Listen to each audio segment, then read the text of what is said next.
नमस्कार शेतकरी मित्रांनो, खरीप 2025चा पीक विमा हवा आहे. यासाठी काय काय करावं लागणार? अतिवृष्टी अनुदान मिळवण्यासाठी केवायसी करावी लागणार का? केवायसी करावी लागत असेल तर त्याच्यासाठी किती शुल्क भरायचं? आणि केवायसी करायची नाही तर कोणासाठी करायची नाही? या सर्व प्रश्नांच्या संदर्भातील उत्तराचा आजचा व्हिडिओ माध्यमातून जाणून घेण्याचा प्रयत्न करणार आहोत. मित्रांनो, खरीप 2025चा पीक विमा हा पीक कापणीच्या अंतिम अहवालाच्या आधारावर मिळणार आहे. याच्यासाठी शेतकऱ्यांना कुठल्याही प्रकारची तक्रार करायची गरज नव्हती, परंतु सध्या शेतकऱ्यांना पीक विमा मिळवण्यासाठी काही काम करावं लागणार आहे.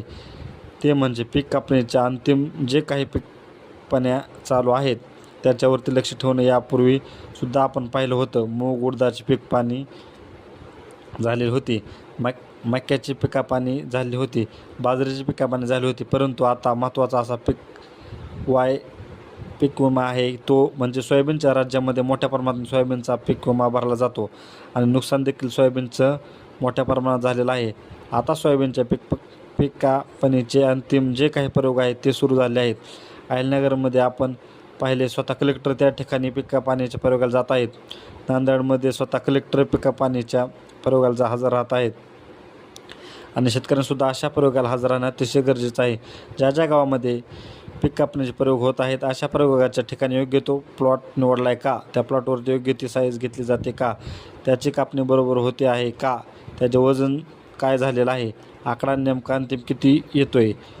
त्याच्यावरती सरपंचाच्या माध्यमातून किंवा गावातील जे काही त्या समितीचे सदस्य असतील त्यांच्या माध्यमातून सहाय्य केल्या जात आहेत का? टाटा बरोबर घेतला जातो आहे का? हे सर्व पाहणं अतिशय गरजेचं आहे, कारण या पीक कापणीच्या अंतिम अहवालाच्या आधारेच तुम्हाला पीक विमा मिळणार आहे. आणि आता जर तुम्ही लक्ष दिलं नाही तर पुन्हा सरकारचे पीक विमा कंपनीचे जांगजोड आहे. हे झालं ते झालं, आपल्याला फक्त आणि फक्त उद्या टीका करत बसावं लागणार आहे. त्याच्यामुळे सध्या सोयाबीनच्या पिकापणीचे प्रयोग सुरू आहेत आणि ज्या ज्या गावामध्ये ज्या ज्या महसूल मंडळामध्ये पिकापणीचे प्रयोग सुरू आहेत त्या भागातील शेतकऱ्यांना जातीने लक्ष देणे या ठिकाणी गरजेचं आहे. आणि तरच 2025चा खरीपाचा पीक विमा मिळू शकतो. मित्रांनो, अतिवृष्टीच्या अनुदानासाठी मुख्यमंत्र्यांच्या माध्यमातून केवायसीची अट शिथिल करण्यासाठी सांगण्यात आलेली आहे. या अनुषंगाने आपण एक व्हिडिओसुद्धा बनवला होता की एप्रिल 2025च्या JR नुसार जुलैपासून दिलं जाणार अतिवृष्टीचं अनुदान हे ॲग्रिस्टेकच्या फॉर्मॅलिटीच्या आधारे दिलं जावं, अशा प्रकारचे JR काढण्यात आलेला होता.